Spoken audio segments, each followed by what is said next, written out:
Gabe has been interviewing me, much like the other interviews he's done.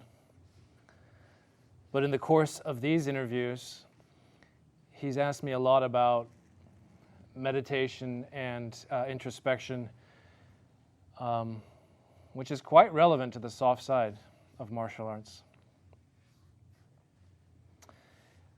When we talk about the hard side, the big emphasis is on willpower and resolve, about not giving up, about pushing yourself to your limits, about the mind's superiority over the body, about your own domination over your own fears and shortcomings. Basically not being limited or powering through limitations. On the soft side, this is important too, but the emphasis is more on awareness, perception, observation, insight. The techniques we have work better when you have all of those things. Hence their being on the soft side. But both the soft and the hard side, when pursued by martial artists,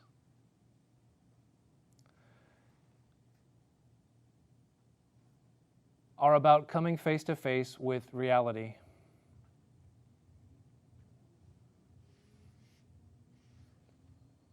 Which is another way of saying self-knowledge, because it's our own consciousness that perceives reality and has the experience of having a life.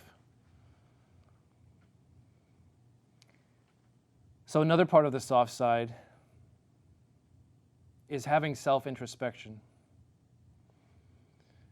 to be aware of what constitutes oneself, all the parts,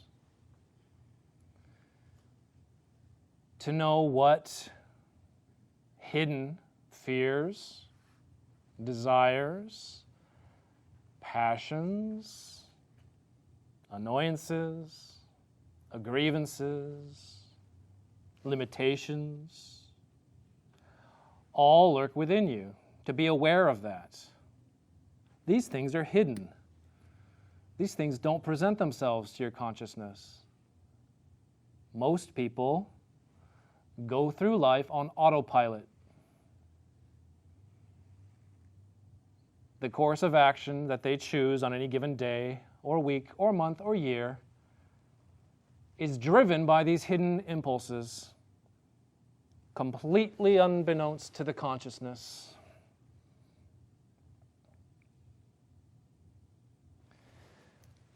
Now, if you're unaware of these things and they run your life, they may not run your life the way you want it to be run. So a big part of the meditation that we do on the soft side is about quietening down the mind, silencing it, so that you become aware of those things.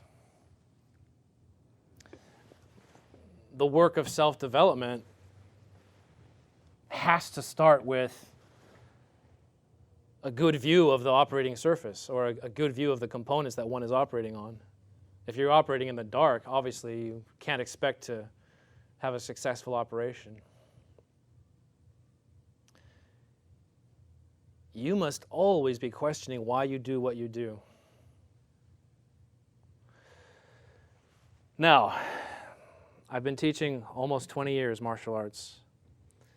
And in that time, I've had the experience of so many students coming to regard me as some type of guru, some type of counselor, psychologist. And part of that is due to the nature of our curriculum. It's difficult, and its difficult nature causes people to come up against psychological roadblocks, which they then project onto people around them. And When they feel daunted by them, they usually present themselves to me in my office at the end of the night. I can't tell you how many times it's happened. I can't tell you how many times it's always the same story. Self-doubt is way bigger than you would realize, you guys. People whom you regard as your training mates that you see all the time, you would never believe that they have this sort of low self-esteem and self-doubt that I get to see, that they have no problem showing to me. But I'm more concerned of why that's the case. Why is there an epidemic of self-doubt? Why does everybody have these secret self-loathings that present themselves? Now, if you do or not, it's not important, but what is important is how you deal with it. Are you in denial about it? Are you completely unaware? Are you just coasting along on autopilot and then one day all this repressed stuff hits you and then we have it out in my office? I mean, obviously that's not to be desired. The way of this art is to be aware. If you're going to be blindsided by that stuff, you're missing something. You're not supposed to be blindsided. You have to know. You also have to believe that you're capable. Everyone in here is capable. I mean, there are people who have real limitations, wheelchair-bound people, or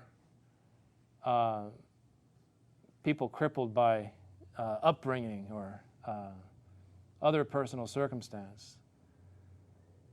But no one here is that bad off. And if those people can still surmount obstacles, how much more easily can you? So let's just be sure right now that no one needs to have the level of self-doubt that I'm seeing. But you also have to have an ideal for yourselves. You also have to have an imagined or visualized goal for what you would like to attain and achieve. And you have to believe in that vision. You have to believe that you can become that individual. Because a lot of the self-doubt is the confrontation with that ideal and not believing you can achieve that. The other side of that is that people perceive the formality and expectations of the studio, maybe even some that they've brought from the culture and how it regards martial arts, how people in my role are regarded. And without it necessarily being the case, they will rankle against it. They will rankle against the perceived authority. When I have no authority to exert over you. I'm here to help you grow and to find your truest self. Your job is to help yourself find your truest self. There's no reason to rebel against me.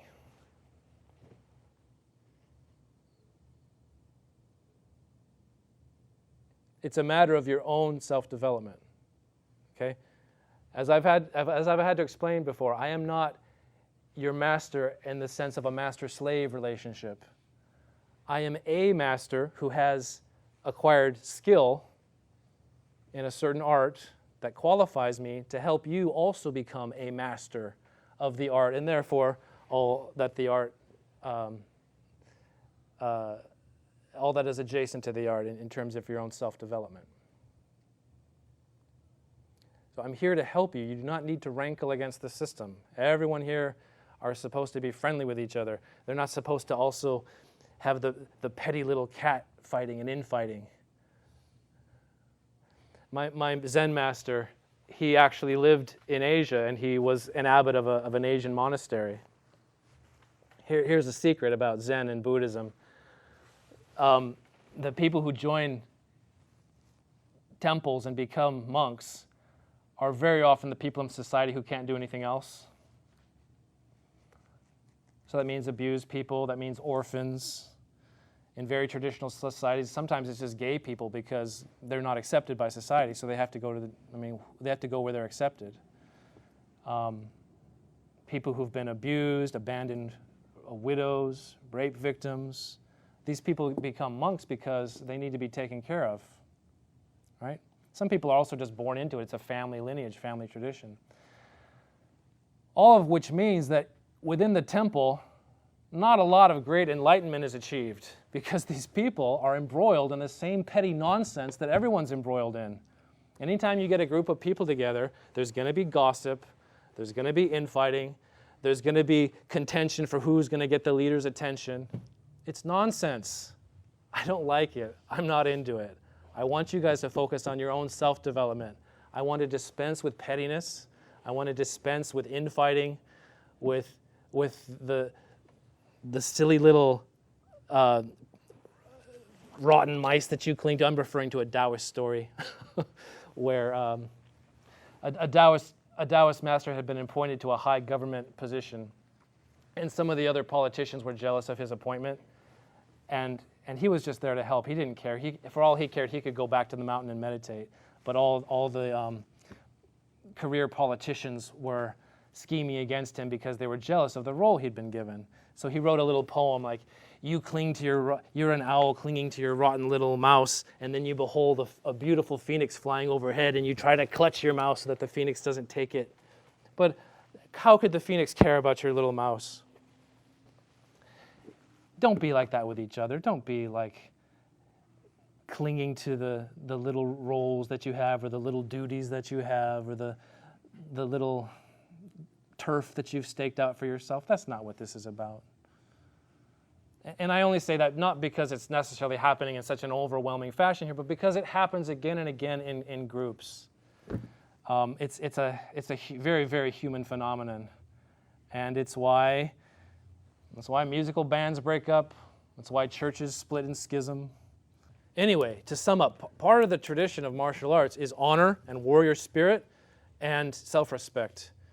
You don't respect yourself when you act in these petty ways. Part of the soft martial arts is self-knowledge and self-perfection. Hey, believe in that ideal of self-perfection and adhere to it. And when you see yourself falling short of it, be your own judge who corrects yourself. Try to be also impartial. Try to look at things from a third-party perspective. Examine yourself. Are you behaving in a way that you would want to see others behave? Right? This is all just part of the soft side, really. Especially for the white belt, the etiquette of the studio. Remember, the temple atmosphere is about becoming your best self.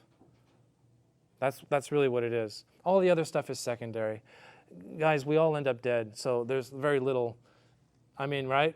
there's very little that we need to fight over. We should just enjoy life and not become invested in petty things. Yeah. And also, when we all put that best side of ourselves forward, the atmosphere is better. So this is more of a white belt soft side etiquette discussion, but it's relevant because even in the most accomplished people, you still. I mean, gods. When I was at Oxford, there was a student council in my college. Oxford people who were. I mean, most people at Oxford are just so happy to be there, but the student council was pettily contriving, or I'm saying colluding against each other, and like, what do you have to? This is the student council at the college. No one's going to remember this. You don't need to backstab each other.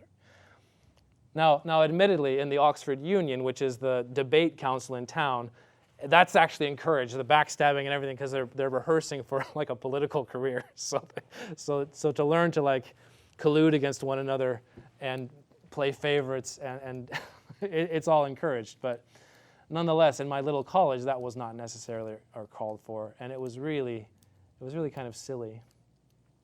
So, not in a real temple, right? Not in a real martial arts studio where we put our best feet forward.